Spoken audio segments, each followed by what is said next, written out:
Bonjour et bienvenue dans cette nouvelle vidéo du thème 2, le rayonnement solaire. Le soleil, on le sait, nous fournit la chaleur et la lumière nécessaires à la vie sur Terre. D'où provient cette énergie? Quel est le carburant du soleil?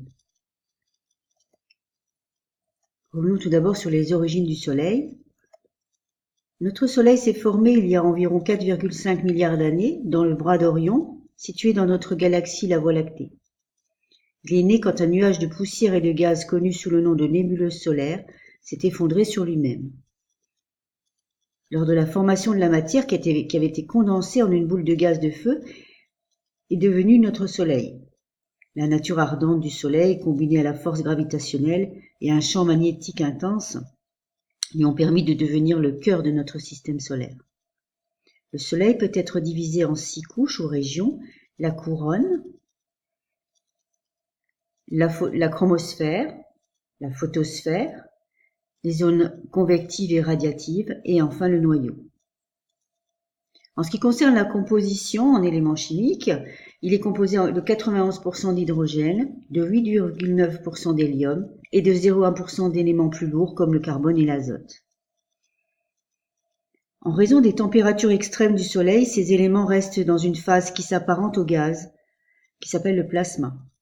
Au centre, la température d'au moins 15 millions de degrés Celsius, combinée à la puissante gravité du Soleil, font fusionner les noyaux d'hydrogène pour créer de l'hélium. Appelé fusion thermonucléaire, ce processus libère une énorme quantité d'énergie sous forme de rayonnement, d'électricité et de vent solaire. Mais revenons un peu particulièrement sur la fusion nucléaire. Elle transforme les 4 noyaux d'hydrogène en un noyau d'hélium sous l'équation suivante: 4 hydrogènes vont donner un noyau d'hélium et 2 positrons, et évidemment une énergie importante, on vient de le dire. En réalité, la transformation est un peu plus compliquée et se fait en plusieurs étapes, qui sont celles-ci. Mais alors que la conservation de la masse est une loi fondamentale des transformations physiques ou chimiques, on l'a déjà vu, la masse du noyau d'hélium ne correspond pas exactement à la masse des noyaux d'hydrogène de départ. Cette diminution de masse est en réalité liée à la libération d'énergie par la célèbre relation d'Einstein, E égale mc2.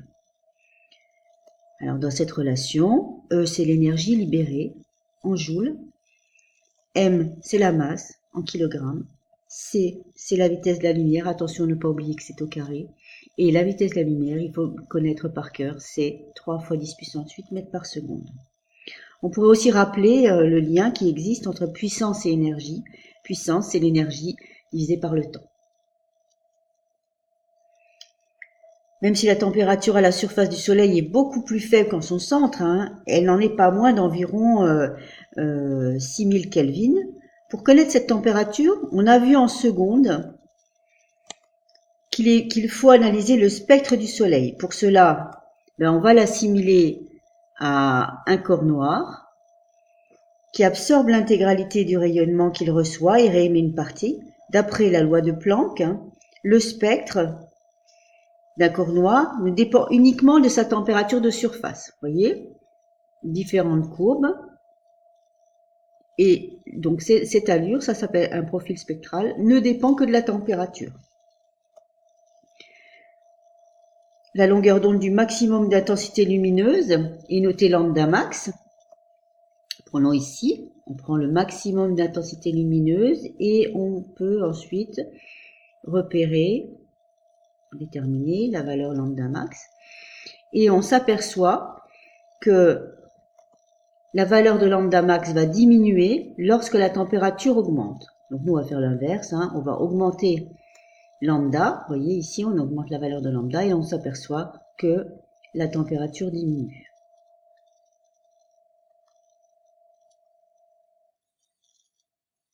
Alors, les travaux de Wien ont permis d'énoncer la loi portant son nom qui relie la température absolue à la longueur d'onde du maximum d'émission.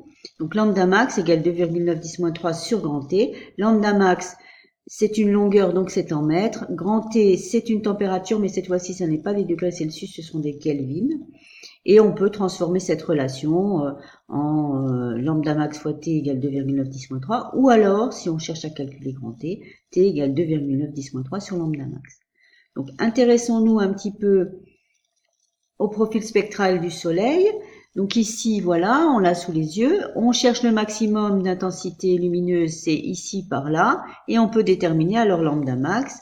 On obtient lambda max égale 480 nanomètres. Donc on fait le calcul, grand T c'est 2,9 10-3 divisé par 480. Attention, on ne laisse pas 480 comme ça, on met x 10-9 puisqu'on doit mettre en mètres. Et on obtient 6000 Kelvin. Pour passer de Kelvin à degrés Celsius, on a une relation température en Kelvin égale température en degrés plus 273 qui nous permet de calculer la température en degrés Celsius. Que faut-il retenir de ce chapitre? Bien, la température, le Soleil s'est formé à partir de l'effondrement gravitationnel de poussière et de gaz il y a environ 4,5 milliards d'années. Au centre du Soleil ont lieu des réactions de fusion d'hydrogène.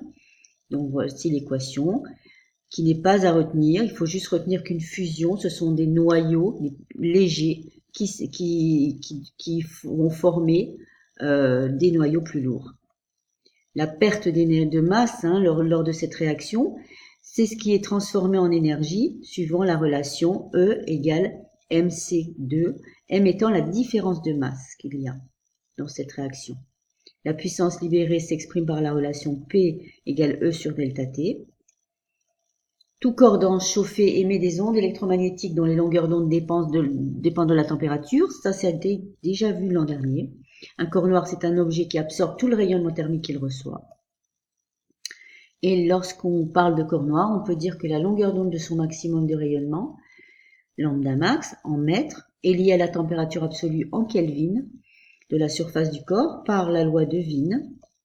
Lambda max égale 2,9 10-3 sur grand T, ou lambda max fois T égale 2,9 10-3.